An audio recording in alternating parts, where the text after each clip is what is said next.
생명이 되신 아버지 하나님, 저희들에게 오늘 아침에도 새로운 생명을 주시고 주님 앞에 이렇게 모일 수 있도록 도와주시니 감사합니다.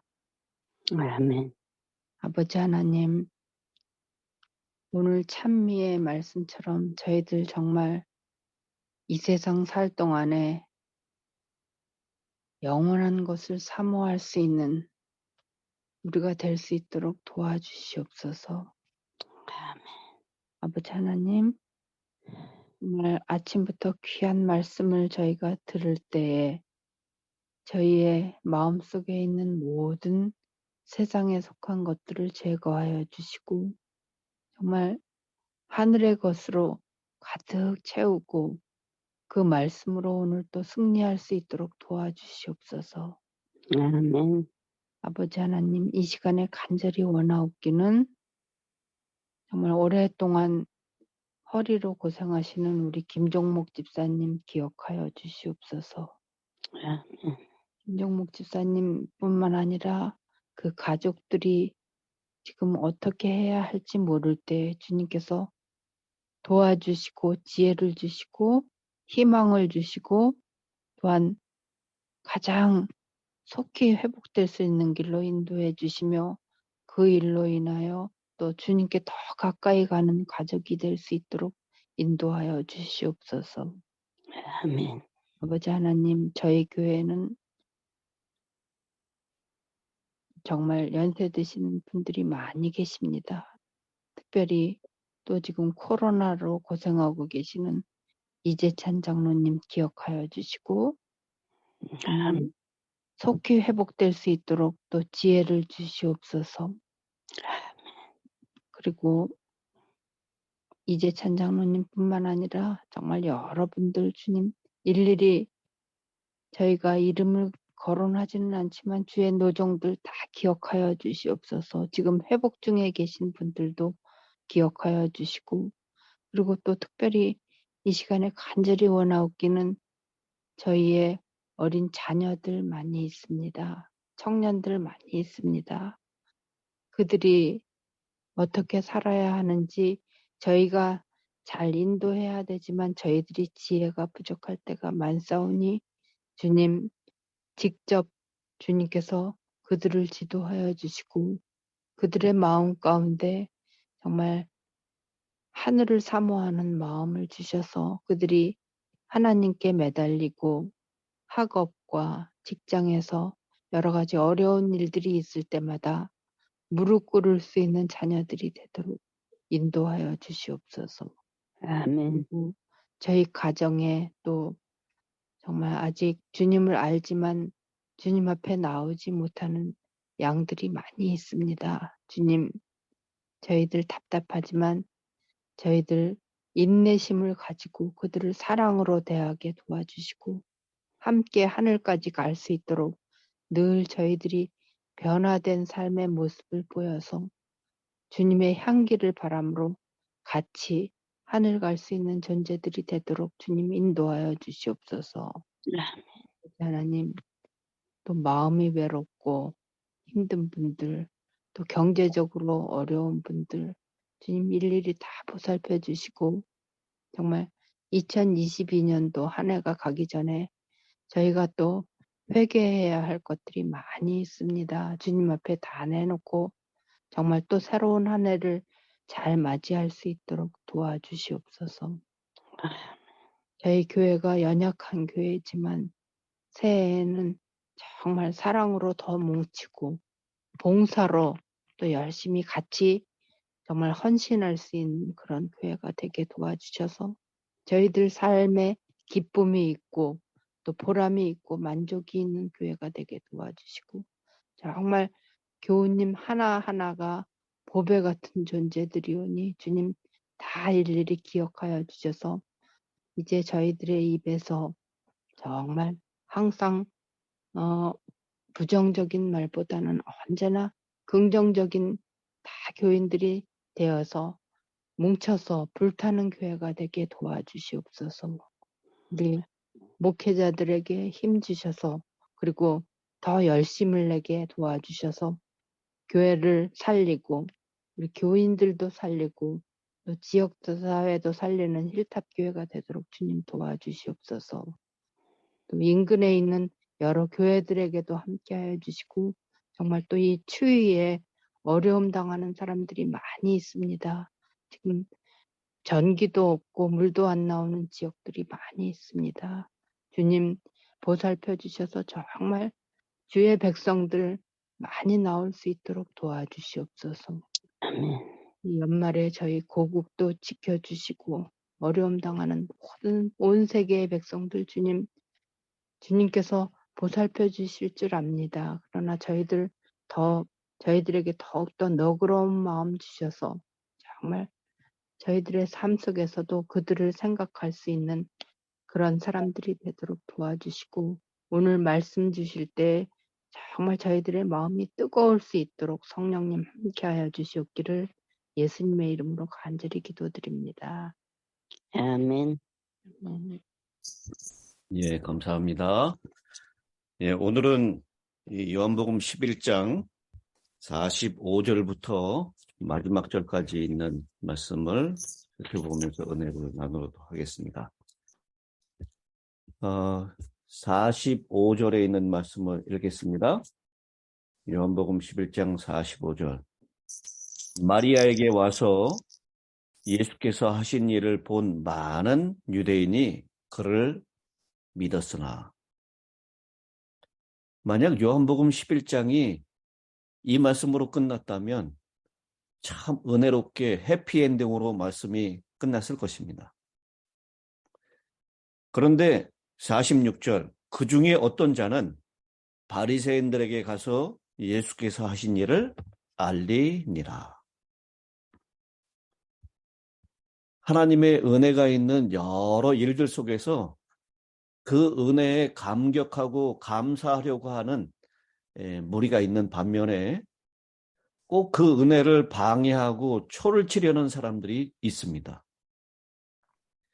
이 요한복음에서 예수님이 나타낸 이적을 통해서요, 이 표적의 목적인 하나님의 아들, 예수가 하나님의 아들인 것을 믿고 그 믿음이 점점 강해지는 사람들이 있는 반면에 그것 때문에 예수를 반대하고 예수를 죽이려고 하고 예수를 제거하려고 하는 사람들도 있었다라는 것입니다. 이 동일한 표적을 앞에 두고 언제든지 사람들의 무리는 이렇게 두 가지로 나누어졌다라고 하는 것입니다. 표적의 참된 의미를 보는 자들에게는 믿음을 더해 주었습니다. 우리 예를 들어서 우리 요한복음 2장 11절에 있는 말씀이죠. 예수께서 이 첫 표적을 갈릴리 가나에서 행하여 그의 영광을 나타내심에 제자들이 그를 믿으니라. 물을 포도주로 바꾸는 이적을 통해서 제자들이 예수님이 메시아인 것을 믿었다라고 했습니다. 또 11장 45절이죠. 오늘 본문에 있는 말씀. 마리아에게 문상을 하러 왔다가 죽은 지 나흘 지났던 나사로가 이 배로 동인 채로 얼굴에 수건이 쌓인 채로 그렇게 부활하여 나오는 장면을 보고 많은 유대인이 믿었다라고 얘기를 합니다. 그러나 이 똑같은 이적 앞에서 처음부터 예수를 거부했었던 종교 지도자들, 그들은 예수에 대하여 더 반대와 적임만 키워주게 되었습니다. 우리 요한복음 5장 16절을 보겠습니다. 그러므로 안식일에 이러한 일을 행하신다 하여 유대인들이 예수를 박해하게 되었니라. 예수께서 그들에게 이르시되 내 아버지께서 이제까지 일하시니 나도 일한다 하시매 유대인들이 이로 말미암아 더욱 예수를 죽이고자 하니 이는 안식일을 범할 뿐만 아니라 하나님을 자기의 친아버지라 하여 자기를 하나님과 동등으로 삼으심이라라. 또 9장, 이건 안식일에 이제 38년 된 병자를 고쳤던 사건에 표적 이후의 반응이었고요. 9장 14절부터 예수께서 진흙을 이겨 눈을 뜨게 하신 날은 안식일이라. 날 때부터 소경된 사람을 안식일에 치유하시는 사건 때문에 그러므로 바리새인들도 그가 어떻게 보게 되었는지 물으니 이르되 그 사람이 진흙을 내 눈에 바르매 내가 씻고 보나이다 하니 이 바리새인 중에 어떤 사람은 말하되 이 사람이 안식일을 지키지 아니하니 하나님께로부터 온 자가 아니라. 이렇게 이 똑같은 이적 앞에서도요, 결국은 34절에 그들이 대답하여 이르되 네가 온전히 죄 가운데 나서 우리를 가르치느냐 하고 이에 쫓아내어 보내니라. 안 믿기로 하고 처음부터 예수를 반대했던 그 사람들은 똑같은 이적 앞에서도 예수님을 결국 죽이려고 하고 반대하는 모습을 보여주고 있습니다. 예루살렘에서 예수님께서 유대 당국자들을 향하여 자극하는 행위가 총 7번 있었다라고 얘기를 합니다. 그 7번 동안에 계속해서 이 유대 지도자들의 분노가 쌓이기 시작합니다. 그래서 돌로 예수를 치려고 했던 적이 계속 등장하는데요. 이제 이 나사로를 죽은 자 가운데서 살리신 그 이적을 통해 표적을 통해서 그들의 예수를 향한 적이는 완전히 절정에 이르게 됩니다. 요새 이명숙 집사님께서 기도록을 올려주시는데요. 오늘 올려주신 기도록의 제목이 기적을 믿습니까? 라고 하는 거예요. 거기에 이제 본문이 나사로에 대한 얘기죠. 누구도 부인하지 못하는 최고의 기적입니다. 죽은 자를 살리신 것. 그래서 오늘 45절에 있는 본문처럼 그 사건을 통해서 많은 유대인들이 그를 보고 믿었다라고 했습니다. 그러나 그런 정말 이 불가능해 보이는 사람의 능력으로는 불가능해 보이는 그 표적을 앞에 두고 어떤 사람들은 바리새인들에게 가서 예수를 고소하고 있는 모습을 보게 됩니다. 그러자 이제 이 바리새인들 입장, 유대 종교 지도자들의 입장에서는 큰 소동이 벌어지게 됩니다. 47절입니다. 이에 대제사장들과 바리새인들이 공회를 모으고 이르되 이 사람이 많은 표적을 행하니 우리가 어떻게 하겠느냐.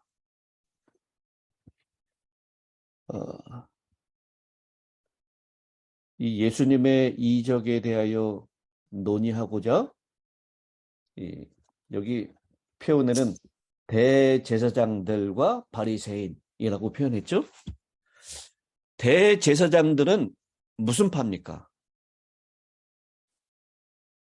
대제사장들은 사두개 파였어요.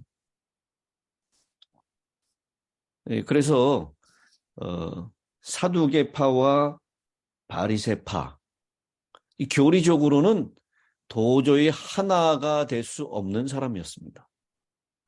더군다나 더 큰 위기에 몰린 파는 누구였을까요? 평상시에 부활이 없다라고 하는 교리를 가지고 있었던 사두개파였습니다. 눈앞에서 부활이 없다라고 주장했었는데 그들의 눈앞에서 죽었던 이 나사로가 살았기 때문입니다. 그래서요, 우리의 믿음이 이 표적을 기초로 한 믿음은 사실상 참 믿음일 수가 없다라고 하는 것을 주님께서는 이미 말씀하신 적이 있습니다. 요한복음 11장에 나사로를 살리시기 바로 얼마 전에 예수님께서는 부자와 거지 나사로의 비유를 말씀하셨습니다. 예수님의 행적을 사복음서에 있는 것을 이렇게 정리해서 번호를 매긴 것이 복음조화라고 하는 것이 있습니다. 거기에 부자와 거지 나사로의 비유는 복음조화 111번이에요. 그리고 베다니의 나사로를 부활시킨 그 사건은 복음조화 113번입니다. 그러니까 베다니의 나사로를 살리기 전에 바로 직전에 부자와 거지 나사로의 비유를 말씀하셨습니다. 그 비유 속에서요, 음부에서 고통당하는 부자는 아브라함에게 이렇게 요청을 하죠. 나사로를 내 아버지 집에 보내어 경고함으로 그들이 사후에 이런 고통을 당하지 않도록 해달라고 간청을 합니다. 그때 아브라함이 뭐라고 대답을 하냐면요. 누가복음 16장 31절에 있는 말씀입니다. 모세와 선지자들에게 듣지 아니하면 비록 죽은 자 가운데서 살아나는 자가 있을지라도 권함을 받지 아니하리라 라고 아브라함이 얘기를 하는 장면입니다.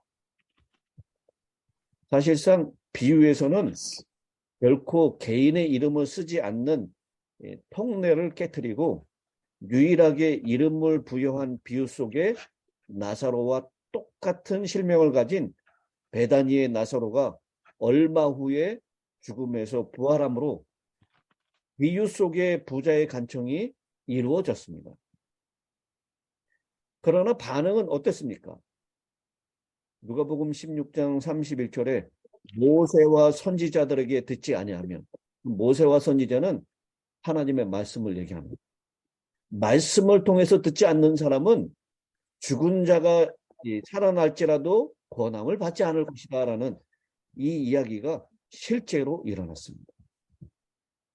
부활을 교리적으로 믿지 않는 사두개인, 나사로의 부활로 인해서 자신들의 인기와 권위가 위태롭게 된 바리새인들은 부활 사건을 일으키신 그리스도를 죽이려고 작정을 합니다.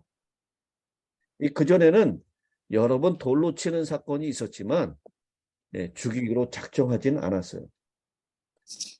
그래서 53절에 요한복음 11장 53절이죠. 이날부터는 그들이 예수를 죽이려고 모의하니라. 어떻게 예수를 죽일까 모의하기 시작했다라는 것입니다. 그리고 부활의 장본인인 나사로까지 죽임으로써 부활의 증거를 없애기로 결정을 합니다. 이게 우리 요한복음 12장 10절에 있는 말씀이죠. 대제사장들이 나사로까지 죽이려고 모의하니 나사로 때문에 많은 유대인이 가서 예수를 믿음이라라. 여러분, 이 부인하지 못하는 하나님만 할 수 있다고 생각되는 최종적인 표적, 죽은 것이 확실한 나사로를 살렸던 표적 앞에 이렇게 자신들의 교리와 맞지 않는다고 하는 것 때문에, 그리고 자신들의 신앙의 입지가 흔들린다고 하는 것 때문에 대제사장들과 바리새인들이 서로 결탁하여 예수를 죽이기로 모의하고 그 부활의 증거인 나사로까지로 제거하기로 모의를 하게 됐다라는 것입니다. 참으로 무서운 것이 교리적인 편견이고 종교적인 편견입니다. 종교적 편견으로 저지른 박해와 살육이 정치적인 것보다 더 치명적인 것임을 역사가 증명합니다.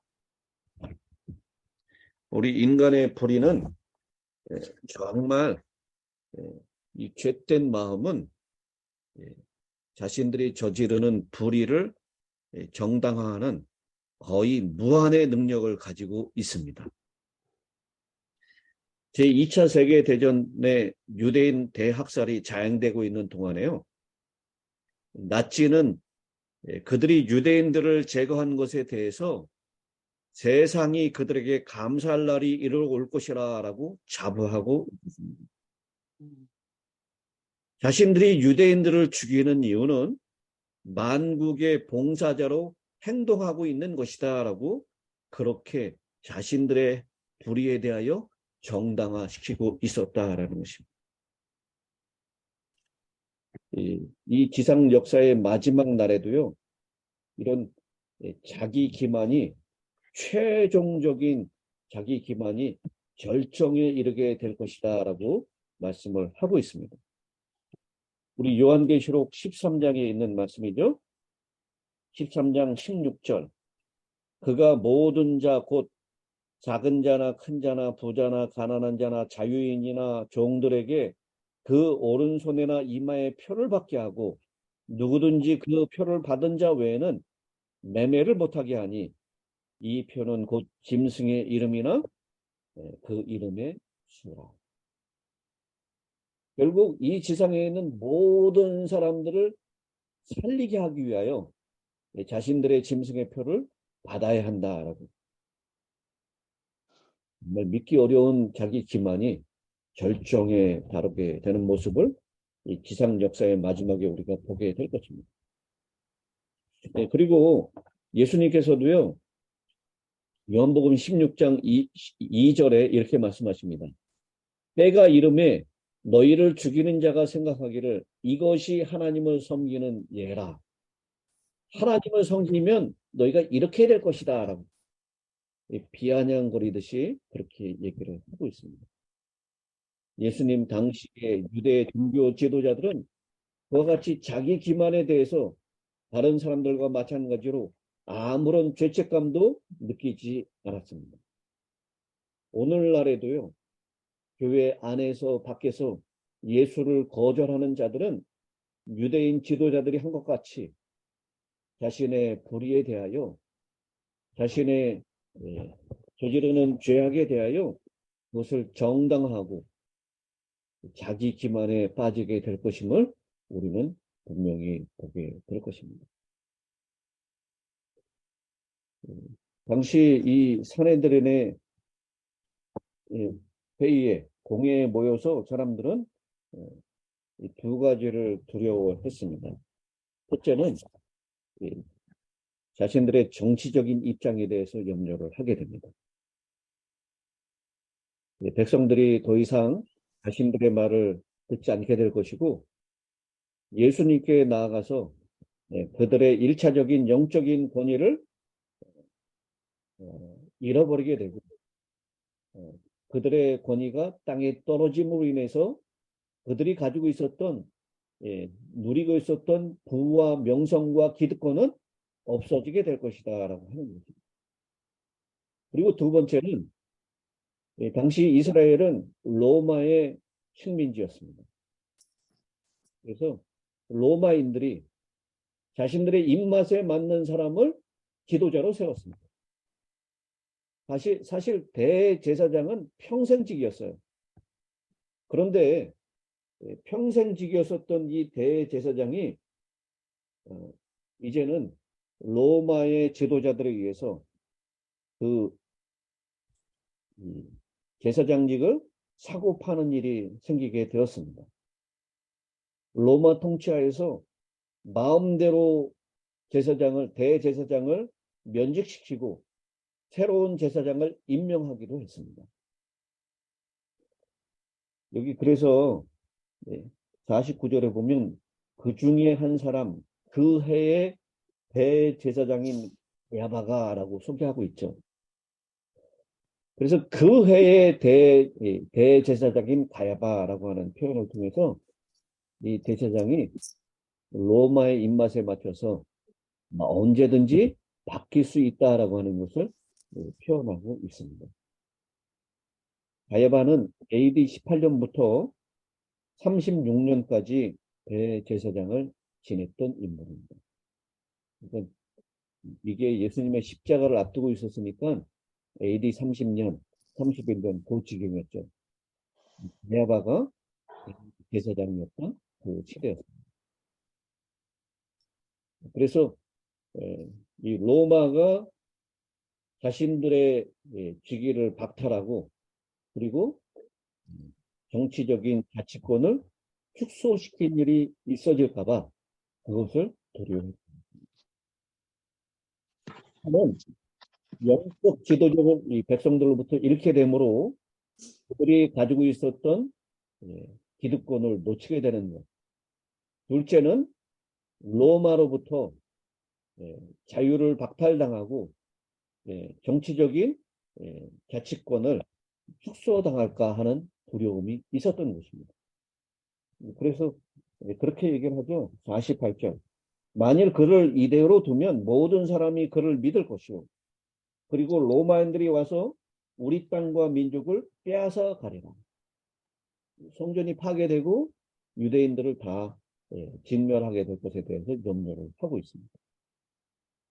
그런데 여러분, 아이러니컬하게도 예수를 죽여서 로마의 이런 압제와 또 로마의 억압으로부터 벗어나고자 했었던 그것이요. 예수님 돌아가시고 난 다음에 40년 만에 AD 70년에 예루살렘 성전이 무너지는 일이 일어나게 됩니다. 예수를 죽여 없애서 그 일이 일어나지 않기로 하려고 했었는데 예수를 죽인 결과로 오히려 그 일이 일어나게 됐다라고 하는 것입니다. 그리고 이 가야바가 한 얘기가 있죠. 그 중에 한 사람 그 해의 대제사장인 가야바가 그들에게 말하되 너희가 아무것도 알지 못하는 거다. 그러면서 50절 한 사람이 백성을 위하여 죽어서 온 민족이 망하지 않게 되는 것이 너희에게 유익한 줄을 생각하지 아니하는도다 하였으니 이 말은 스스로 함이 아니요 그 해의 대제사장이므로 예수께서 그 민족을 위하시고 또 그 민족만 위할 뿐 아니라 흩어진 하나님의 자녀를 모아 하나가 되게 하기 위하여 죽으실 것을 미리 바람이라. 사실상 가야바는 예수님에 대한 적대감을 표출하면서 예수의 죽음이 민족의 구원을 초래할 것이라고 하는 예언을 거침없이 얘기하는 것입니다. 사실상 자기가 하는 말의 본 뜻을 제대로 파악하지 못하면서도 예수님의 죽음을 통하여 그 민족뿐만 아니라 흩어져 있는 하나님의 자녀를 모아서 하나가 되게 하기 위해 죽으실 것을 미리 예언한 일이 된 것입니다. 이렇게 예수를 반대하고 죽이려고 생각하는 그 사람, 가야바의 입을 통해서 예수님께서 이루실 보석 사역에 대한 예언을 말씀하신 그런 이야기가 되는 것입니다. 그 일을 통해서 54절에 보면 예수님께서 유대인 가운데 드러나게 다니지 아니하시고 거기서 떠나 빈들 가까운 곳에 에브라임이라는 동네에 가서 제자들과 함께 거기 머무시느니라. 예수님이 죽을까 봐 걱정이 돼서 피한 것이 아닙니다. 요한복음에 나타난 것처럼 아직 예수님께서 십자가에 달리실 때가 되지 않았기 때문에 드러내놓고 다니지 아니하신 것입니다. 그리고 거기를 떠나서 빈들 가까운 곳인 에브라임이라고 하는 동네로 갔다라고 말씀했습니다. 여러분, 여기에서 우리도 사람들에게 어울려서 사람들과 함께 있는 예수님의 모습을 볼 뿐만 아니라 빈들 가까운 곳으로 가서 조용하게 지내시는 예수님의 모습도 발견하게 됩니다. 우리들도 역시 이 빈들로 나가 있는 시간이 필요합니다. 광야에서 주님과만 만나서 조용히 시간을 보낼 수 있는 그 시간도 필요하다라고 하는 것입니다. 이제 55절부터는요. 마지막 유월절에 대한 이야기가 시작됩니다. AD 31년 6월절 십자가를 앞두는 그 장면이 55절부터 시작됩니다. 이 말씀은 우리 내일 시간부터 다시 살펴보도록 하겠습니다. 오늘 똑같은 이적 앞에서 하나님의 아들인 것을 증거하는 최고의 표적 앞에서도 두 가지의 모습으로 변화가 되는 그 모습을 통해서 기적을 통한 믿음은 온전한 것이 아니고 말씀을 통한 너희 믿음이 어디에서 나느냐? 들음에서 나고 그 들음은 하나님의 말씀을 듣는 곳에서 우리의 믿음이 난다라고 했었던 로마서 10장에 있는 말씀 기억하시면서 하나님의 말씀을 듣고 우리의 믿음이 더 굳건해지는 저와 여러분이 되시기를 간절히 바라면서 말씀을 마치겠습니다. 우리 이제 김선희께서 기도해 주시겠습니다. 하늘에 계신 감사하신 아버지 하나님, 이 생명의 말씀으로 하루를 시작할 수 있는 특권을 허락하여 주셨는 정말 주님의 은혜에 감사와 찬양을 올려옵나이다. 아버지 하나님, 어느덧 한 해의 끝자락을 맞이하였습니다. 그동안 우리들의 가정과 개인들에게 여러 가지 어려운 문제들이 있었겠지만 우리가 다 그 문제들을 해결할 수 있는 믿음을 허락하여 주셔서 정말 감사와 찬양을 올려옵나이다. 우리의 발걸음마다 주님의 뜻대로 살 수 있도록 도와주시고 앞으로의 생애가 늘 승리하는 새해가 될 수 있도록 복을 더하여 주시옵소서. 이 자리에 더 많은 분이 참석하기를 원하지만 참석하지 못하는 모든 가정들에게 주님의 필요한 은혜로 채워주시옵소서. 아버지 하나님, 사랑하는 자녀들 각처에 흩어져 있습니다. 오늘 그들과 함께 하여 주셔서 이 연말을 승리로 보낼 수 있도록 각 가정에 함께 하시고 우리들의 자녀들에게 함께 하여 주시옵소서. 오늘의 생애를 주님 발 앞에 놓습니다. 주님의 뜻대로 살 수 있도록 도와주시고 우리 모두에게 건강을 더하셔서 새해에는 더욱 힘찬 믿음의 생애를 살 수 있도록 우리를 인도하여 주시옵기를 예수님의 이름으로 간절히 기도드리옵나이다. 아멘.